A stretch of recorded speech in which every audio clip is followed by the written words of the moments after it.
Bonjour à tous et bienvenue sur Ligne de mire. Martin avec vous pour la vidéo de la semaine. Toujours un plaisir de vous retrouver après une absence prolongée. Comme vous le savez, j'ai plusieurs activités qui tournent en ce moment. Beaucoup d'opérations du côté de notre société forestière carbonétique, alors que des équipes forestières sont déployées au sol et comme fondateur, je me dois d'être impliqué, comme vous l'imaginez. Et beaucoup de contenu à venir aussi du côté de Ligne de mire avec l'espace proactif, avec Patrick et Eric, particulièrement dans le contexte géopolitique et économique actuel. Et je veux en profiter justement aujourd'hui pour offrir au nom de nos sociétés des condoléances aux familles qui ont été impactées par les derniers développements. Je ne crois pas personnellement qu'il est important de prendre un côté ou de l'autre, que ce soit la Palestine, que ce soit Israël ou autre. Aujourd'hui, certains m'ont demandé mon opinion que je vais partager avec vous, tout simplement pour vous permettre en fait de faire votre propre prise de conscience et de voir si ma réflexion soutient la vôtre ou non, tout simplement. Au bout du compte, nous sommes tous des humains, on doit tous travailler ensemble et reconnaître que la barbarie n'a pas sa place, qu'importe les croyances, qu'importe les races ou qu'importe les drapeaux ou qu'importe évidemment les pays. Je crois que plusieurs d'entre vous ont déjà identifié depuis longtemps ce qui est ma croyance à moi, c'est-à-dire que il y a des gens très puissants qui gouvernent et qui manipulent tout ça d'une certaine manière. Alors, pour moi, j'appelle ça la grande pièce de théâtre. Hein, et c'est le titre de la vidéo d'aujourd'hui. Bon, écoutez, que doit-on faire, premièrement? Au niveau mondial, il n'y a pas grand-chose qu'on peut faire actuellement. Aussi, il faut reconnaître qu'il y a un déni, hein? Il y a un déni de la part d'énormément de gens. Les mêmes gens qui ont eu le déni qu'on a vu à partir de la situation C-19 et qui veulent évidemment, comme chacun d'entre nous, vivre leur vie, qui se font présenter énormément de peur dans la matrice, parce que même, j'avais une discussion ce matin, et, Twitter joue un rôle important en fait dans ma recherche d'informations pertinentes que je vous propose dans la majorité des semaines. Et on a été complètement bombardé depuis le week-end dernier. Et évidemment que moi-même, étant une personne empathique, je suis fortement impacté par tout ce que je vois et ce que je lis. Et j'essaye de filtrer un max. Ça ne m'intéresse pas vraiment de savoir les détails parce que, encore une fois, mon objectif étant la résilience, étant d'être souverain et autonome. Je veux me démarquer, en fait, de cette matrice-là le plus possible, tout en étant conscient qu'elle existe. Et par le fait même, donc, vous savez comme moi qu'il existe maintenant des outils qui nous permettent justement de devenir souverains, d'être autonomes, de nous retirer un maximum de nos capacités, en fait, de cette matrice-là, de cette grande pièce de théâtre-là qui est une manipulation de toute pièce. Et idéalement, de diminuer l'impact émotionnel et de diminuer, en fait, justement, les sensations et l'anxiété et la peur qui peut être vécue par rapport aux événements qu'on vient de voir.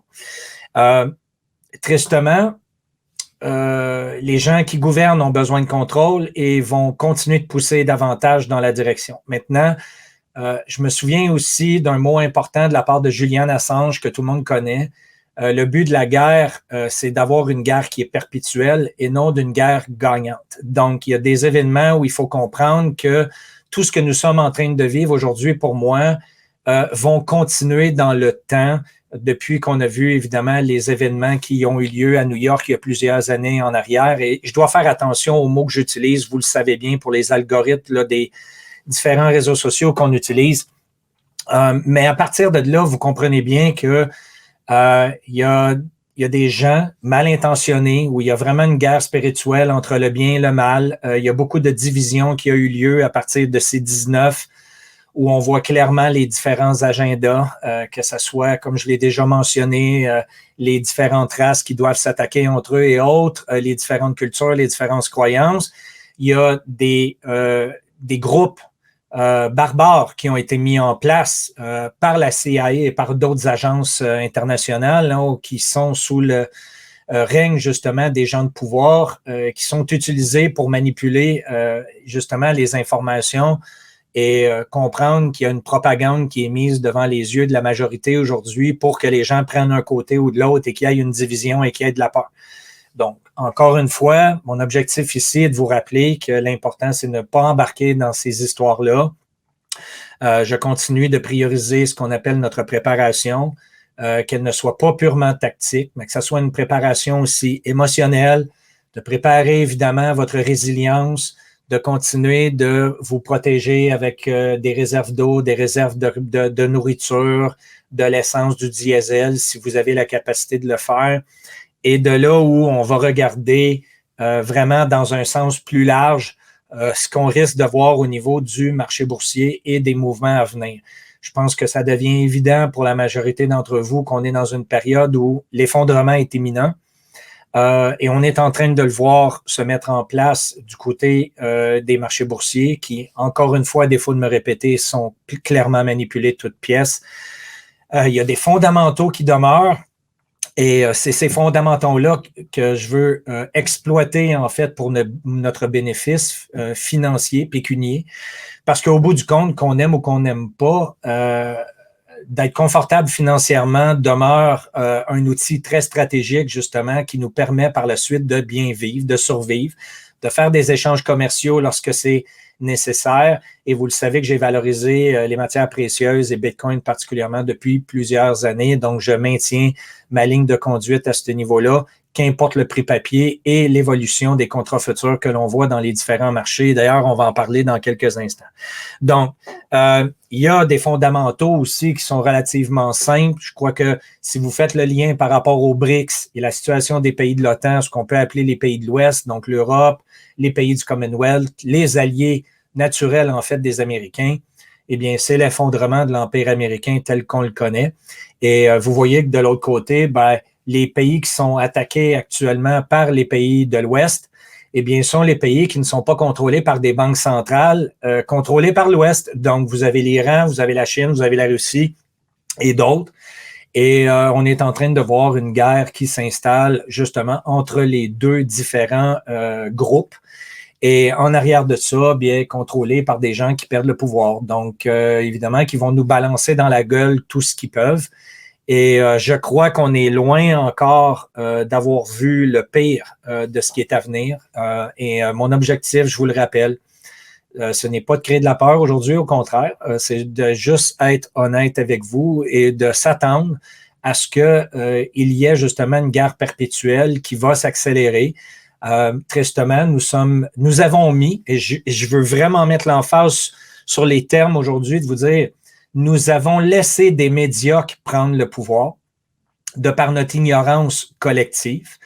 Et aujourd'hui, on en subit les conséquences. Et heureusement, il y a des gens qui s'éveillent. Les événements d'aujourd'hui éveillent encore plus de gens et tristement en mettent d'autres dans une peur accrue, qui sont dans le déni, qui ne veulent pas voir la réalité, qui ne veulent pas faire face à leurs responsabilités et qui n'ont pas la capacité, tout simplement, qu'elles soient intellectuelles ou émotionnelles, à devenir responsables d'eux-mêmes et de prendre soin de leur famille. Une grande majorité des gens qui nous entourent ont besoin de l'État pour leur dire quoi faire et ils vont continuer d'aller dans cette direction-là tout simplement parce qu'ils ne savent pas quoi faire, n'étant pas prêts intellectuellement, émotionnellement et autres.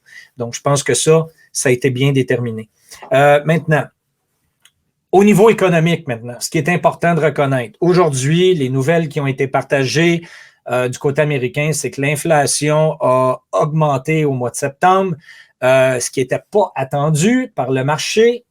Encore une fois, ce sont des informations qui sont données dans les médias, hein, n'est-ce pas? On prend et on laisse qu'on en prenne, mais chose certaine, les marchés sont perturbés et l'inflation poursuit sa hausse malgré les taux d'intérêt qui ont fortement augmenté. Et à défaut de me répéter encore une fois, je vous le répète, eh bien, la Fed est coincée dans un étau où actuellement, si elle continue d'augmenter les taux d'intérêt, ben, vous avez compris qu'on s'en va vers une hyperinflation, une augmentation des prix à la consommation et autres.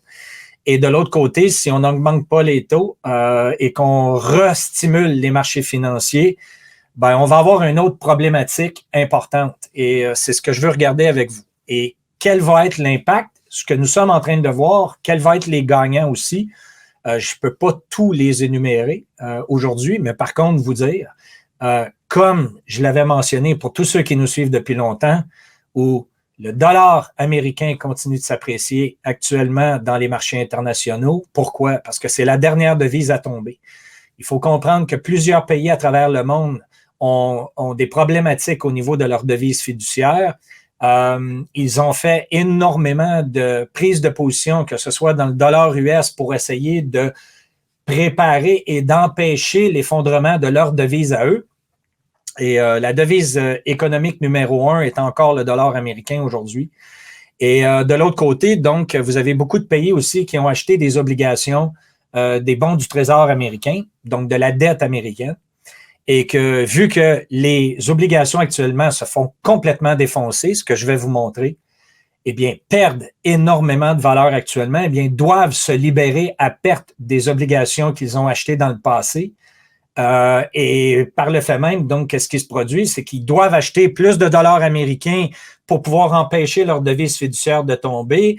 Pour pouvoir acheter du dollar américain, ils échangent des obligations qu'ils doivent se départir. Et là, ce qu'on est en train de voir, c'est qu'il n'y a plus de demande dans le marché pour des obligations américaines.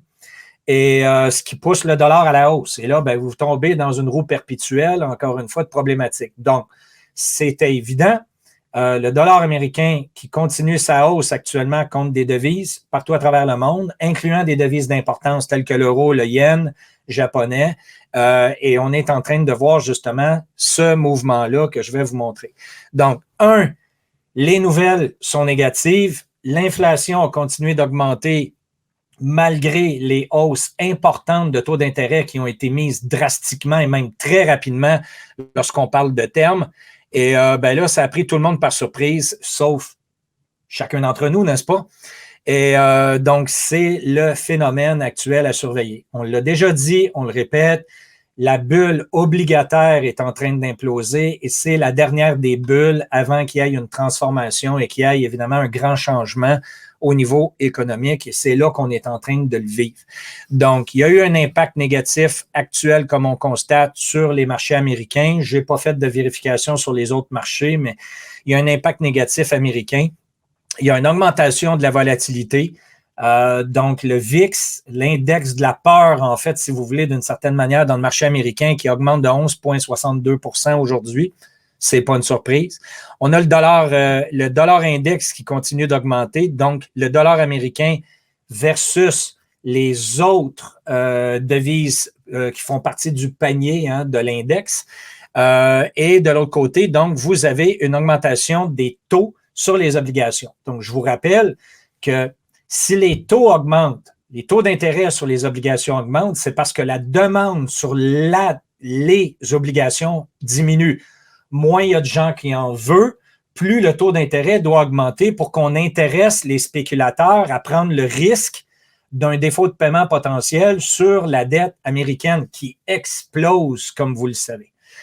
Et le dernier point sur ça aussi, ben, vous le savez, la commodité, la matière première la plus importante sur la planète actuellement, eh bien, c'est le pétrole. Et le pétrole tend à vouloir continuer d'augmenter. Plus il y aura des conséquences géopolitiques à venir.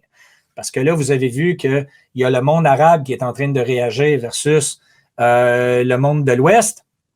Et de l'autre côté, donc, ce sont des pays producteurs de pétrole pour une grande majorité. L'Arabie saoudite s'est positionnée récemment contre les Américains. Vous avez l'Iran qui est un producteur. Vous avez la Russie. Vous en avez, bon. Donc, vous avez compris que dans un contexte où on veut réduire le pouvoir économique et politique des Américains sur la planète, objectif numéro 1, on doit réduire la quantité de pétrole nécessaire du côté des États-Unis. Par le fait même, et en passant, si vous vous souvenez bien, pour ceux qui nous ont suivis, eh bien, les Américains, pour protéger le prix à la consommation, ont fortement réduit, en fait, leurs réserves stratégiques. Et les réserves stratégiques ont été mises en place par le gouvernement américain depuis plusieurs années pour préparer en cas de crise et de préserver, évidemment, cet actif-là, qui est la première matière première la plus importante sur la planète. Et ben là, ce que le gouvernement de Biden a fait, c'est que pour préserver les prix relativement bas, c'est relatif, eh bien, on se met dans une position où les États-Unis n'ont pratiquement plus de réserves stratégiques et que là, leur objectif était que le prix descende pour pouvoir en racheter. Et là, on voit clairement que le prix va continuer d'augmenter. Donc, si les prix continuent d'augmenter et que la demande ne diminue pas et qu'elle augmente, et que les prix augmentent, alors que l'OPEC se positionne où ils veulent rationner, en fait, justement, la quantité de pétrole disponible, bien, non seulement le prix du pétrole va augmenter, ce qui va fortement augmenter les prix à la consommation pour les consommateurs, pour monsieur, madame, tout le monde. Et là, il y aura une énorme pression qui va se mettre aussi du côté des États-Unis pour que le gouvernement change sa position, sa politique éco-verte, de manière à relancer, en fait, le gaz de schiste et des opérations pétrolières dans le pays pour essayer de sauver l'économie. Donc, il y a une politique ici où les gens sont coincés, comme vous l'avez constaté. Je pense que c'est la logique des choses. C'est pas différent du côté du Canada. Si la pression continue de monter sur le Canada dans ses politiques complètement délirantes, ben, vous allez comprendre qu'inévitablement, on devra changer de cap pour retourner vers le gaz le gaz naturel ici et aussi vers la production de pétrole via les sables bitumineux que nous possédons en Alberta. Ne pas perdre de vue que le Canada est quand même le 4e plus gros producteur de pétrole au monde. C'est seulement que tout ça est soutenu à un certain niveau de prix, alors que la production de pétrole est beaucoup plus dispendieuse chez nous que ça peut être tout simplement là, lorsqu'on est en Arabie, on perce un trou puis tout éclate. Vous avez compris la logique. Donc, le dernier point de ma vidéo d'aujourd'hui par rapport à tout ce que nous sommes en train de voir, c'est le rôle que jouera la SEC et la pression actuelle. Et je vous explique. Et je pense que c'est le point le plus pertinent aujourd'hui. Premièrement, vous avez beaucoup de banques partout à travers le monde, mais encore aussi évident du côté des États-Unis, qui ont accumulé énormément d'obligations du Trésor américain de tout type, que ce soit des 30 jours, des 1 an, des 2 ans, 5 ans, 10 ans, 20 ans, où là, vous avez compris que ces obligations-là ont des termes, ont des dates d'expiration pour être remboursées par l'État à travers celui qui le possède. Donc là, vous avez des milliards de dollars qui traînent, en fait, dans les actifs négatifs des banques, tout simplement parce que s'ils doivent les vendre, bien, premièrement, il n'y a pas d'acheteurs. Comprenez bien que lorsque les obligations étaient à 1 % de rendement et que la même obligation avec le même terme aujourd'hui, exemple, 10 ans, si on regarde l'obligation 10 ans aujourd'hui, le taux d'intérêt est à 4,86 %. Quelqu'un qui est prêt à prendre le risque, pourquoi achèterait-il une obligation qui lui rapporterait 1 % quand il peut acheter la même obligation dans un terme à du 4,8 %? Donc, vous avez des milliards de dollars actuellement dont les banques sont coincées. Ils gardent dans leur registre, dans leur livre financier, des actifs en forte perte à coût de milliards. Et tant aussi longtemps que ces actifs-là ne sont pas vendus, ce n'est pas déterminé comme étant une perte. Vous avez bien compris. Par contre, la perte est réelle si on regarde la différence. Et les taux d'intérêt risquent de se poursuivre à la hausse. Pourquoi? Parce que vous avez de moins en moins de pays, acteurs et de sociétés d'investissement qui veulent acheter actuellement des obligations américaines, tout simplement à cause du contexte géopolitique qui se dessine et l'endettement qui continue d'accélérer à une vitesse grand V du côté du gouvernement américain. Donc, je reviens, en fait, je fais un parallèle avec la situation par rapport à Bitcoin et les technologies blockchain. Pourquoi? Simple. D'abord, tous ceux qui ont suivi un peu ce qui se produit du côté de la Security Exchange Commission, vous avez constaté qu'il y a eu plusieurs sociétés d'investissement américaines qui ont fait des demandes pour avoir ce qu'on appelle des Exchange Trade Funds, donc des fonds d'investissement spot Bitcoin et des fonds d'investissement aussi basés sur Ethereum. Et la SEC tarde et repousse constamment plus tard. Pourquoi? Très simple. On veut faire une distinction ici. En 2018, lorsque Bitcoin a atteint son sommet et qu'il y a eu le changement drastique avec la première correction sévère à l'époque en 2018 du marché, c'est la journée spécifique où la SEC a approuvé un contrat futur sur Bitcoin.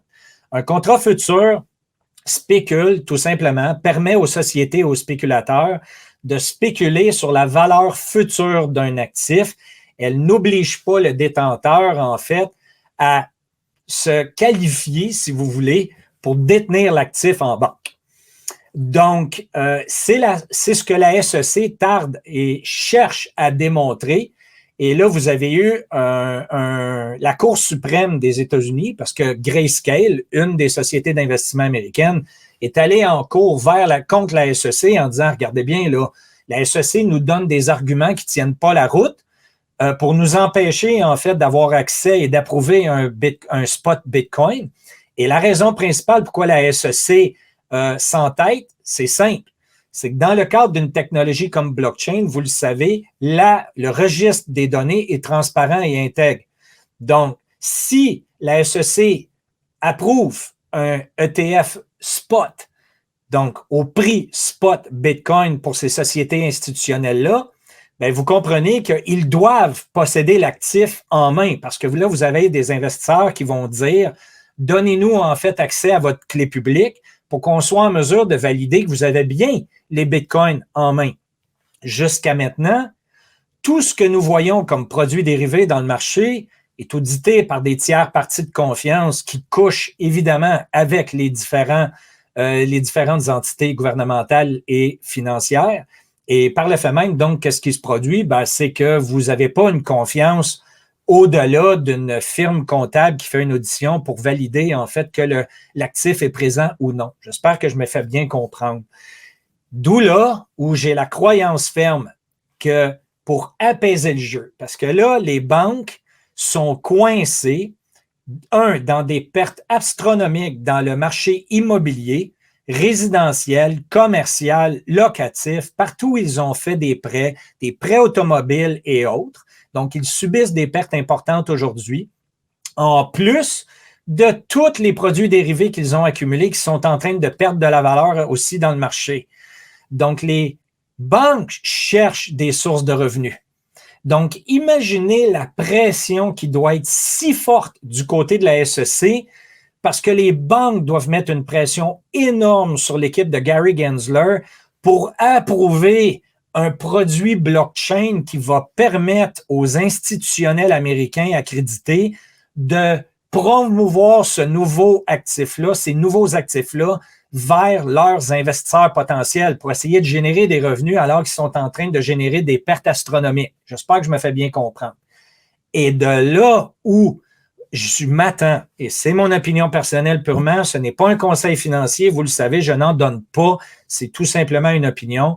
Je crois que la SEC, question de calmer le jeu, va approuver un ETF ou des produits sur Ethereum en premier et donner une direction plus claire dans les différents produits technologiques blockchain bâtis sur Ethereum en premier, alors qu'il est clair que Ethereum n'est pas 100% décentralisé comme Bitcoin peut l'être.